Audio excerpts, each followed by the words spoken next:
Welcome to the program today. My name is Mondo Gonzalez, here with a archaeology update, and I have a special guest in studio. We were doing some programs on some other things. Dr. James Hoffmeier, welcome. Hi, how are you? Good, good. And we've been really talking about a variety of things, but Dr. Hoffmeier was my professor, one of my professors doing my archaeology stuff, my degree there. And he's been working in and been involved really in studying and defending the idea of a historical exodus for a long time. And I wanted to grill him about a new article that he's published, and I'll read you the title. It's in the Tyndale House Bulletin, and it's called The Hebrew Exodus from and Jeremiah's Exodus into Egypt in the Light of Recent Archaeological and Geological Developments. So, as always, archaeology is always moving, it's shaking. There's greater technology that has come along, and so some of that has happened, especially at the site where Dr. Hoffmeier has been working. Let's talk here for a moment. What is Exodus, in case people don't know? Exodus is the opposite of the Exodus. Okay. So two Greek words, exodus, the road out, and Exodus is the road in. Okay. So if you ever go to Greece and go to the airport, when you arrive at the airport in Athens, you'll see exit signs. The word is written in Greek, exodus, and an entrance is called an Exodus. Okay, helpful, very good. So kind of tell us what you, of course, give it a little bit of background for those that might know you as much as you want, just about your work down in Sinai as it relates to the Exodus and what this contributes. Yeah, well, between, I made my first, if you will, investigative visit to Sinai in 1994, trying to identify archaeological sites to work.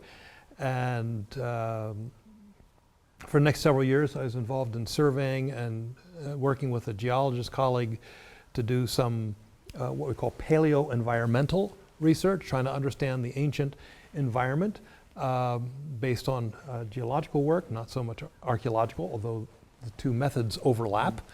And then that led to archaeological work and more geological work.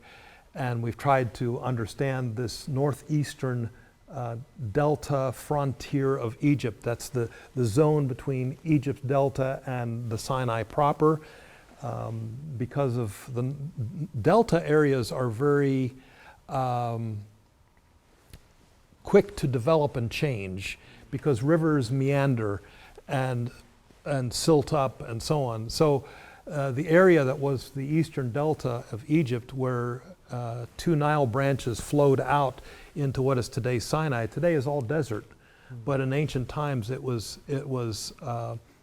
had Nile branches flowing through, and there were lakes and various bodies of water. And so part of what we were trying to do is get an understanding of this area for understanding both ancient Egyptian history and how Egypt defended itself from would-be invaders, but at the same time, it's a powerful defense against anyone trying to leave, like the Hebrews. So that's the essence of the work that began in 1994. And 2007 was the last year we actually did geological work and we collaborated with the Geological Survey of Egypt, and we're actually drilling down into the subsurface soils to understand the ancient lake systems that were there 3,000 and 4,000 years ago. Today it's all desert. You know, I think that's an important point, because if you're not trained in thinking like an archaeologist, and I know I wasn't originally, and we have this very naive, maybe that's a harsh word, I don't mean it that way, but we're uninformed. Uninformed, that's a better word, thank you.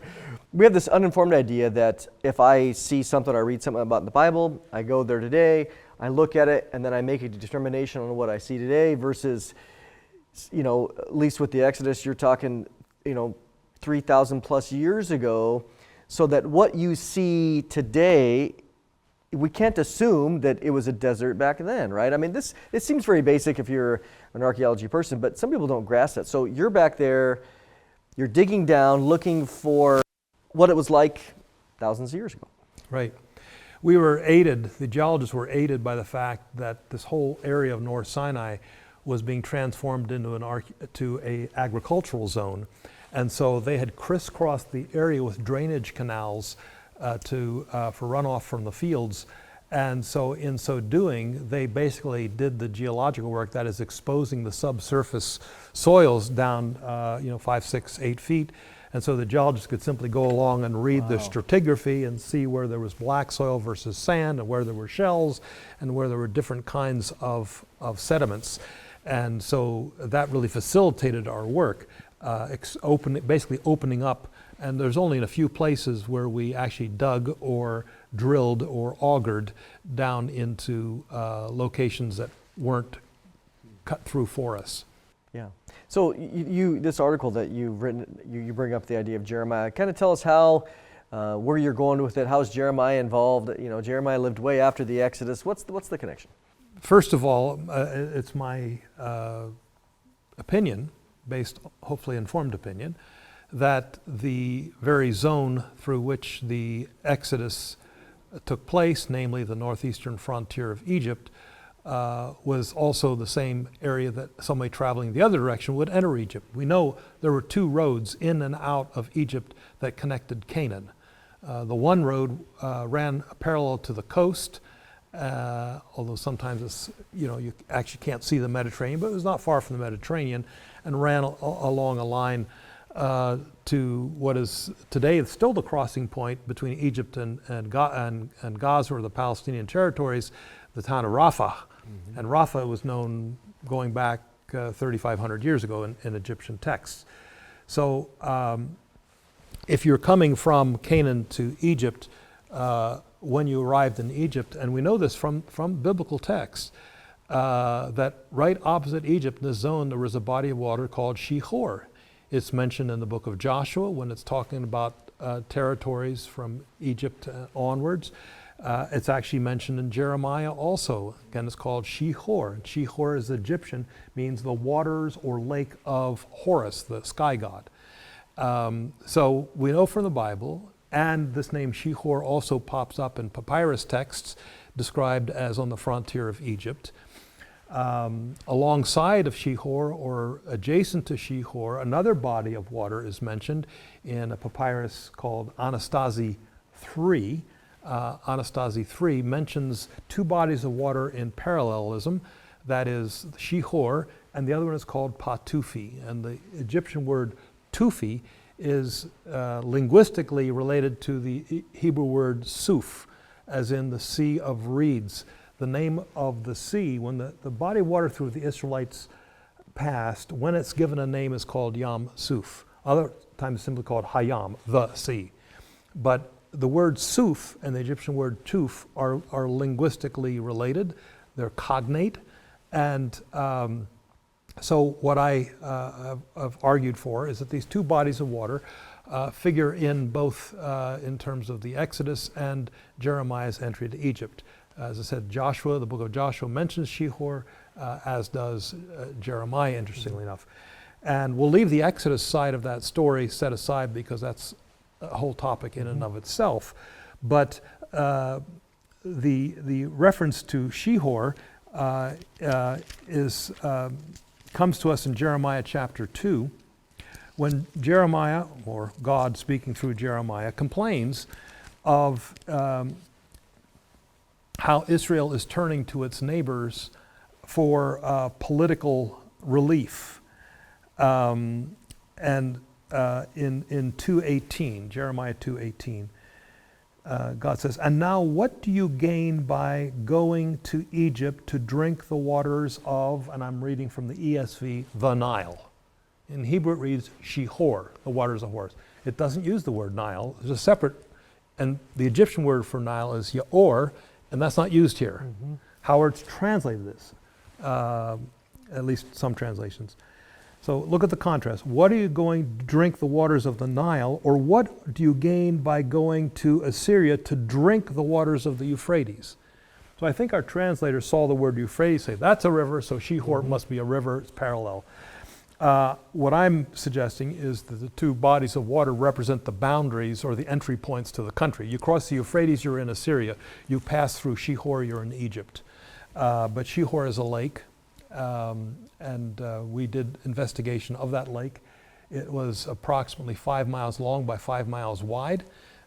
We found one branch of the Nile that flowed into it, and another one that we knew about before from satellite images. You could actually see the little traces of the river that emptied into that, what was a lagoon at the time.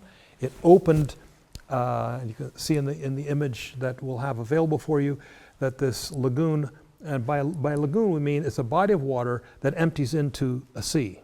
So it's not an enclosed lake, it's a lagoon.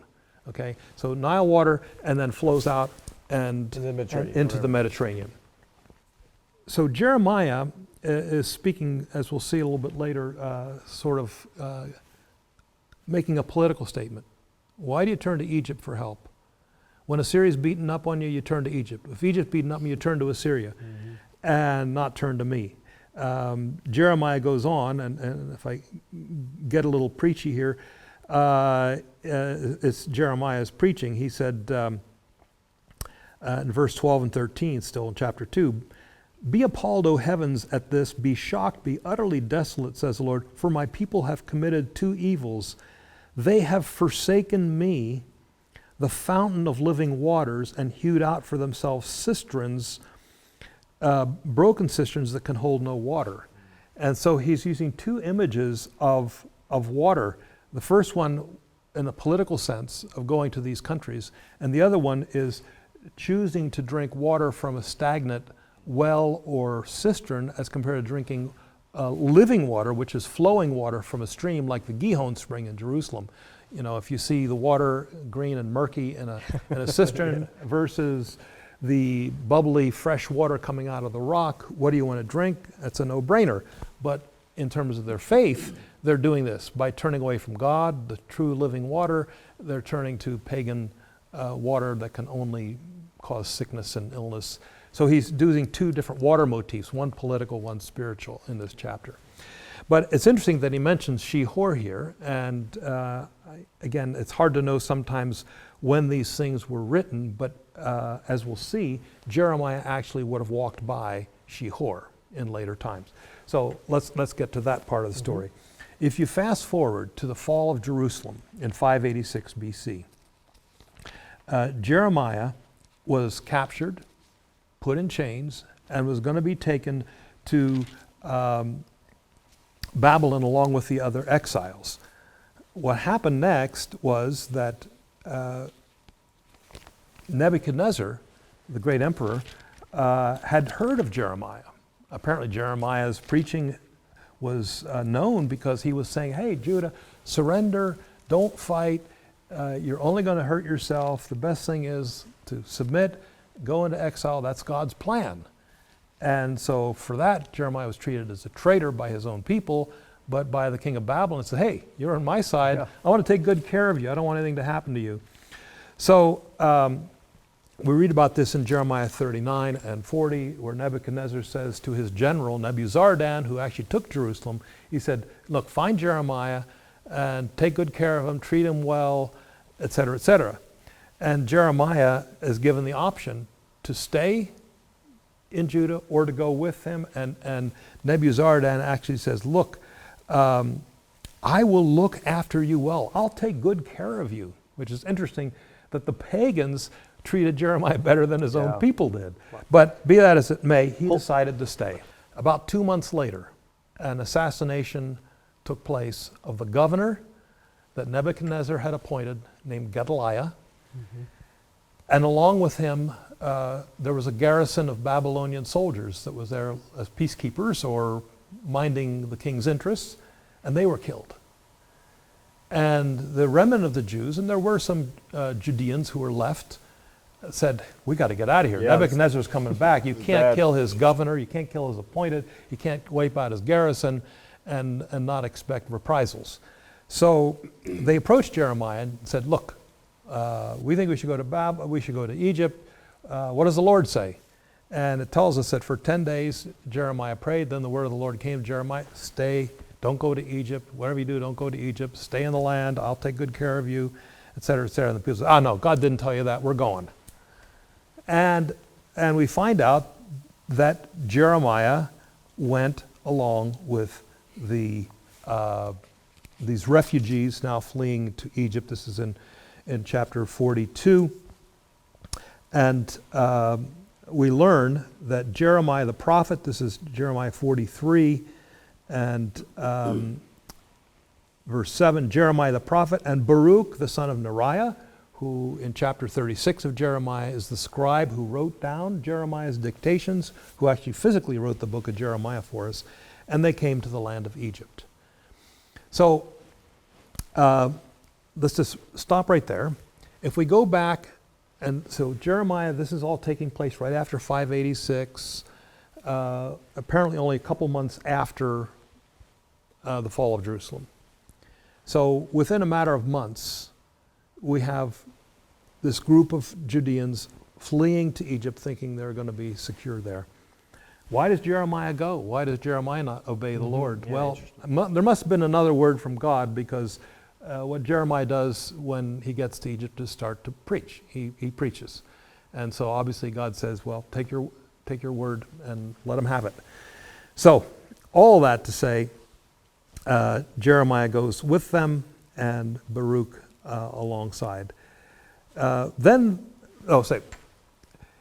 If you go back to the New Kingdom, that is the period of the Exodus. Wherever you want the Exodus to be, you'll probably agree, I think, it fits into the New Kingdom somewhere. At that time, Shihor, that body of water that we talked about just moments ago, was a lagoon that was open to the sea.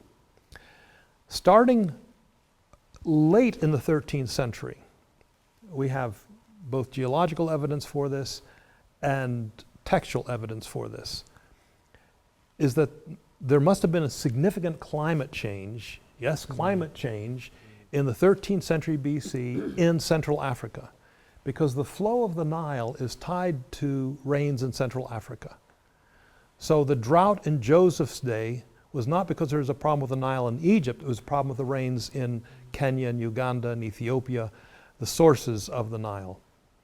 And it's change going on down there that affects the Nile. So what happened is the Nile discharges were lowered. The flow of the Nile was diminished. And what happened is several of the branches of the Nile began to silt up. We know this because the great city that Ramses the Great built, Ramesses, named after himself, was abandoned about 1130 BC. And that's because it was now cut off from the Nile that was its highway. Yeah.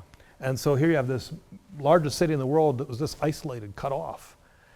And so what happened is those branches now that flowed out into Shihor were reduced to a trickle. So what happened as time goes, the Nile moved forward north. And in the course of the 700 years or 600 years from the time of the Exodus, when if you wanted to go from Egypt to Canaan or Canaan to Egypt, you had to travel around, go around the Shihor, because you couldn't walk across because it was emptying into the Mediterranean. In the 600-700 years in between, what had happened is as the Nile transgressed north and Shihor shrunk, the opening to the Shihor to the Mediterranean dried up. And we know that because there's an archaeological site built there sometime in the first millennium that could not have been there 300-400 years earlier. Wow. It was water, now it's dry land. And so what had happened was the road that went around that Shihor now could be a straight line, and you can see this on the map. So if you look at Jeremiah 44, it doesn't mention Shihor, but we know it's there because Jeremiah mentioned it in 2:18. But in 44, Jeremiah 44, it says, "The word of the Lord came to Jeremiah concerning the Judeans who lived in Egypt." There were already Judeans living there when he got there. So that was his preaching audience. Mm-hmm. He already had a congregation waiting for him. At Migdol, at Tahpanhes, at Memphis, and in the land of Pathros. Pathros, again, you've got to know Egyptian. It means Pa-ta-resi, it means the southland, southern Egypt. Interesting that Migdol, we'll talk about that in a moment, is the northmost fort, the entry point of Egypt at this time. And all the way to the south, there were Judeans in Egypt. When did they get there? Some may have come in 597 when the first attack on Jerusalem came and Jehoiachin was taken prisoner. Some may have come before 586, fleeing Jerusalem, maybe some during the attack on Judah fled to Egypt, but you have a lot of Judean refugees living in Egypt. So why is all this significant? First of all, back in the 1980s, the Israeli archaeologist Eliezer Oren discovered a large fort on the frontier of Egypt, and he identified it as Migdol of the Prophets. That's what he called it. Because Migdol is mentioned here in the book of Jeremiah. It's also mentioned in the book of Ezekiel. And Ezekiel talks about it as being the northmost point, just like the Bible speaks of Dan to Beersheba. Mm-hmm. So in Jeremiah and Ezekiel's day, it was Migdol to Aswan in the south. So this is the entry point of Egypt. This is where I'm sure the refugees would have had their passports looked at, their documents checked, and the fort is right on the edge of Shihor. And it guarded the road now across the northern end of this. And halfway, their destination is Tahpanhes, which we'll get to in a moment. But halfway between Migdol and Tahpanhes is an old site of the frontier forts of Charu Sile. These were Egypt's frontier forts, especially in the New Kingdom. There was still a fort there in the 7th century. It's a much smaller place at that time, but equally important. Now, Tahpanhes is a new city. It wasn't around in earlier times. It was apparently founded by the first ruler of the 26th dynasty, and he was the father of Necho II, who appears in the Bible as the killer of Josiah. His father was Psammiticus I. And Psammitics reigned for about 50 years, beefed up Egypt's military, built up forts, and he wanted to be a great king like pharaohs of the past. So he established Tahpanhes as a military administrative center, and he also probably or maybe one of his predecessors built up this fort at Migdol, which became the new entry point for Egypt. And this was necessitated by the change in the ancient environment, because the route into Egypt had changed. Now they had to change the location of their forts to guard these entrances. Now, the very fact that the Bible mentions Migdol, Tahpanhes, and Memphis, we have a sequence which we can trace on a map now. Here's the new archaeological discovery that's interesting. So the first important discovery really is geological, that we can now say that the route described here could only have taken place sometime only slightly before Jeremiah's time or later, because that would have been impossible to traverse the lagoon. The lagoon now is a lake. It's a brackish small lake. By the way, why would you go drink the waters of Shihor? Not very good at this point. It's not a freshwater, it's a brackish lake. In 2011, at the site of Tahpanhes, which is Tel Daphne in Egyptian, known in Arabic today, a large slab of stone we call a stela with an inscription on it was found. And it's the first reference we have. It's dated to the pharaoh Apries, or Hophra. Hophra is mentioned in Jeremiah 44. He was the king when Jeremiah and his band arrived in Egypt. And this is a stela, an inscription of Pharaoh Hophra, Apries, the Greek name is Apries.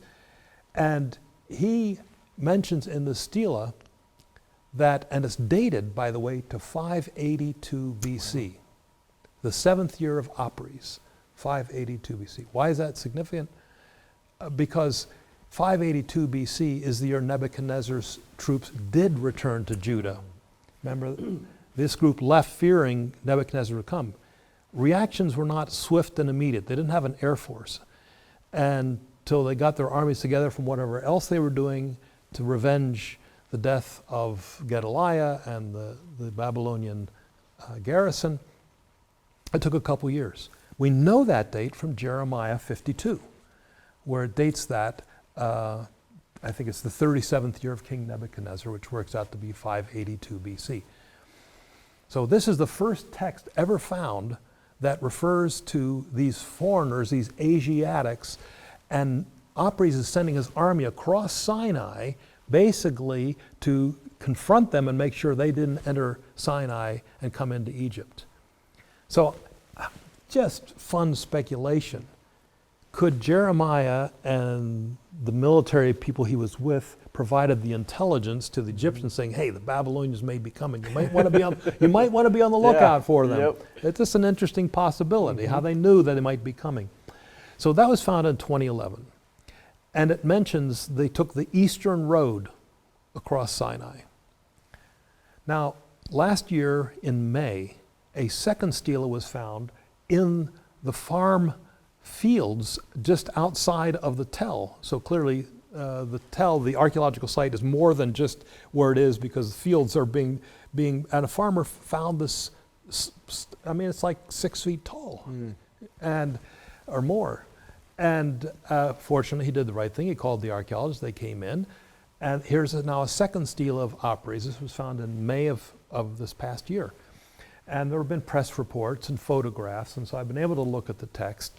And it also mentions the king sending his army. And here's what's interesting, and this was in the press, so I can say it without violating any ethical norms, because it's not published, and I have to be fair to those who are found it and are publishing it.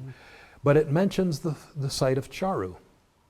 Now, Charu is that fort that I said was between Migdol and Tahpanhes. You can see that on the map.